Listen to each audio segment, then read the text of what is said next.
દોસ્તો, આ મારા હાથમાં જે કાગળ છે એ કિરીટ પટેલે આખા જૂનાગઢ જિલ્લામાં સહકારી બેંકમાં કરેલા કરોડો રૂપિયાના કૌભાંડના કાગળ છે.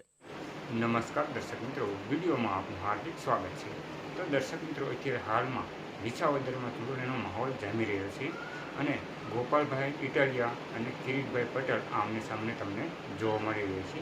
ત્યારે ગોપાલભાઈ ઇટાલિયાએ કિરીટભાઈ પટેલને મોટી ચેલેન્જ દીધેલી છે અને તેનો સંપૂર્ણ વિડીયો આપણે તમને આગળ બતાવીશું. એના પહેલાં જો આપણી ચેનલ ઉપર નવા હોય તો સબસ્ક્રાઈબ જરૂરથી કરજો, કારણ કે આવા જ આપણે વિડીયો લઈને આવતા રહીશું. તો મિત્રો, જુઓ હવે ગોપાલભાઈ ઇટાલિયા કિરીટભાઈ પટેલ ઉપર કેવો કહી રહ્યા છે.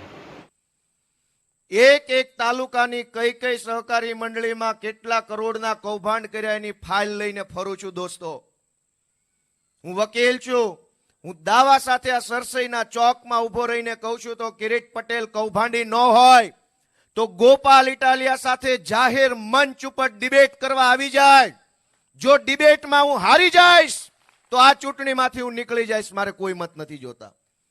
દોસ્તો, ડિબેટ કરે કિરીટ પટેલ મારી હારે કે મંડળીમાં કેટલા 100 કરોડ રૂપિયાનું કૌભાંડ કર્યું. હું કાગળ લઈને ફરું છું. કોર્ટ કચેરી પોલીસ બધું ખિસ્સામાં લઈને ફરે છે. આ કાગળ હું જનતાની અદાલતમાં એટલે લઈને આવ્યો છું. પોલીસ પાસે આ કાગળ લઈ જવાનો કોઈ અર્થ નથી.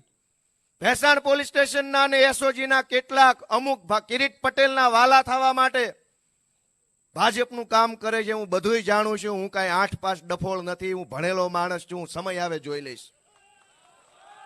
અનેક લોકો પ્રમોશનના ચક્કરમાં, દોસ્તો, હું આ કૌભાંડના પુરાવા લઈને જનતાની અદાલતમાં આવ્યો છું.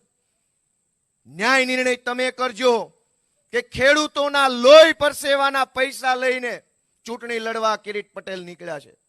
હું વાંચી સંભળાવી શકું એમ છું અને એટલે હું જાહેરમાં લઈને આવ્યો છું. તમે ભાજપના માણસોને કહેજો કે કિરીટ પટેલ ગોપાલ ઇટાલિયાની સામે બેસી જાય ડિબેટમાં. 1 કલાકની અંદર જો ગોપાલ ઇટાલિયાને ખોટો સાબિત કરી દે તો 19 તારીખ પહેલા હું બિસ્તરા પોટલા લઈને વયો જઈશ મારા ઘરે.